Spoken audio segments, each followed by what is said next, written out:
사이즈가 맞지 않아 이제는 입을 수 없는 옷, 유행이 지나 더 이상 입지 않는 옷은 옷장에 두면 자리만 차지하기 때문에 어떻게든 처리를 해야 합니다. 이때 나도 좋은 일 한번 해보자 하는 생각으로 입지 않는 옷을 헌옷수거함, 의류수거함에 넣곤 합니다. 옷뿐만 아니라 신발이나 모자 같은 것을 넣을 때도 있죠. 이곳에 옷을 넣으면 필요한 사람들에게 전달될 것이라 생각되기 때문입니다. 실제로 의류수거함은 이른바 IMF라고 불리는 외환위기 때 처음 만들어진 것으로 입지 않는 옷을 그냥 버리지 말고 필요한 사람들에게 나누어 주자는 취지로 만들어졌습니다. 처음 만들어졌을 땐 아마도 그 역할을 제대로 했겠지만 시간이 갈수록 그 의미가 변질되기 시작했습니다. 의류수거함에 버려진 옷 중 상태가 좋아 다시 판매할 수 있을 것 같은 옷은 구제 의류업자에게 판매돼 구제시장으로 갑니다. 그리고 상태가 좋지 않아 더 이상 옷으로 사용될 수 없는 옷은 고물상에 판매되는데 1kg당 200원에서 250원 정도 된다고 합니다.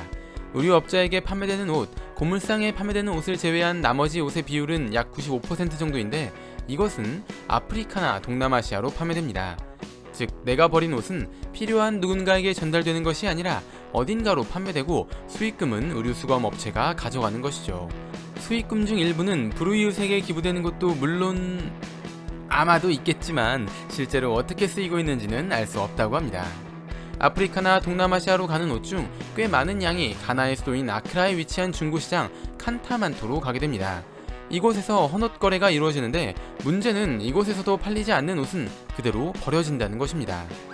칸타만토에는 우리나라뿐만 아니라 전 세계의 헌옷이 들어오는 곳입니다.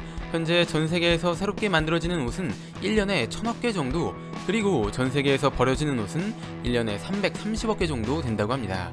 칸타만토로 들어오는 옷은 일주일에 1500만 개 정도, 가나 인구가 3500만 정도인 것을 감안하면 굉장히 많은 옷이 버려진다고 생각할 수 있습니다. 실제로 수입한 옷의 40%가 그대로 버려진다는 이야기가 있습니다.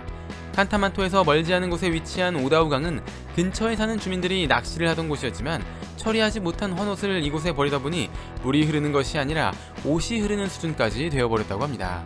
게다가 곳곳에 버려진 헌옷이 산을 만들고 자연을 파괴해 풀을 뜯어야 할 동물들이 옷을 뜯고 있는 말도 안 되는 상황이 발생하기도 합니다. 우리가 입는 옷의 60%는 합성섬유로 만들어진다고 합니다. 합성섬유는 썩는데 20년에서 200년까지 걸리기 때문에 이곳에 쌓인 헌옷들은 썩지도 않고 그대로 방치돼 가나 사람들은 물론 지구 환경까지 위협하고 있습니다. 우리나라의 헌옷 수출 순위는 미국, 영국, 독일, 중국에 이어 5위입니다. 우리나라는 헌옷을 팔아 돈을 벌고 있지만 누군가는 내일이 없는 오늘을 구매하고 있습니다. 우리는 지금까지 별 생각 없이 새 옷을 사고 입지 않는 옷을 의류수거함에 넣으며 누군가 입겠지 하며 별다른 생각은 하지 않았습니다. 하지만 이제는 내가 의류수거함에 넣은 옷이 재사용되지 않고 버려질 수 있다는 것을 생각하고 있어야 할 것 같습니다.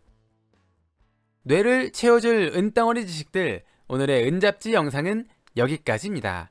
시청해주셔서 감사합니다.